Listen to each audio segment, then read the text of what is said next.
হজযাত্রার জন্য আবেদন প্রক্রিয়া শুরু হয়েছে জানিয়েছেন ত্রিপুরা হজ কমিটির চেয়ারম্যান শাহ আলম। বৃহস্পতিবার আগরতলা হজ ভবনে এক গুরুত্বপূর্ণ সাংবাদিক সম্মেলন করে ত্রিপুরা হজ কমিটির চেয়ারম্যান শাহ আলম জানিয়েছেন 2026 সালের হজযাত্রার জন্য আবেদন প্রক্রিয়া আনুষ্ঠানিকভাবে শুরু হয়েছে। আবেদনকারীরা 7 জুলাই থেকে 31 জুলাই রাত 11:59 পর্যন্ত অনলাইনে আবেদন করতে পারবেন। ইচ্ছুক হজযাত্রীরা হজ কমিটির অফিসিয়াল পোর্টাল hojcommittee.gov.in অথবা হজ সুবিধা মোবাইল অ্যাপের মাধ্যমে আবেদন করতে পারবেন। অ্যাপটি অ্যান্ড্রয়েড ও iOS 2 প্ল্যাটফর্মেই উপলব্ধ।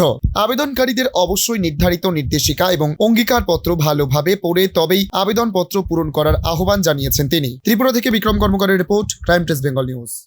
নমস্কার, আসসালামু আলাইকুম। 2026 সালে যারা হজে যাবেন আমরা তাদের উদ্দেশ্যে বলছি, সার্কুলার জারি হয়ে গেছে 2026-এর জন্য। 7 জুলাই থেকে 31 জুলাই মধ্যে আমাদের আবেদনপত্র অনলাইনে ফিল আপ করার জন্য আমরা আজকে এই সাংবাদিক হলো মূল উদ্দেশ্য। এবং গত বছর আমাদের 2024-25-এ 42 জন হজযাত্রী গেছে। এবার আমরা শুরু করেছি আগে থেকে প্রচার যাতে বেশি সংখ্যক লোক যাতে হজে যাওয়ার জন্য। আমাদের এই হজ খরচ বাধ্যতামূলক, সেই কারণে যাতে বেশি লোক আকৃষ্ট হতে পারে তার জন্য প্রচারের জন্য আজকে আমাদের এই সাংবাদিক সম্মেলন এবং বিভিন্ন বিষয় আছে। সেই কারণে আজকে সাংবাদিক সম্মেলন মূল উদ্দেশ্য। এবং অনেক নিয়ম কানুন আছে, আপনি প্রচার দেবো, সব কথা বলে তো বেশি কথা বলার তো সময় কম। তাই আমাদের মূল উদ্দেশ্য, যেহেতু এবার বেশি পরিমাণ যাতে প্রচার প্রভাকাণ্ড হয়, আমরা বিভিন্ন মসজিদে রিভিউ দেবো এবং বিভিন্ন মূর্তি বানানো যারা আছে তাদের সাথে কথা বলে যাতে সমাজে যারা আমাদের হজ কমিটি যারা আছে আমরা মানুষকে আকৃষ্ট করার জন্য হজ কেন্দ্র করে রাজ্য সরকার, কেন্দ্রীয় সরকার যে সুযোগ সুবিধা দিচ্ছে এবং পছন্দভাবে সুস্থ করার জন্য প্রচারের জন্য আজকে আমাদের এই সাংবাদিক সম্মেলন। এখন সোনার গয়নায় বিশ্বস্ত নাম এনপিএস জুয়েলারি।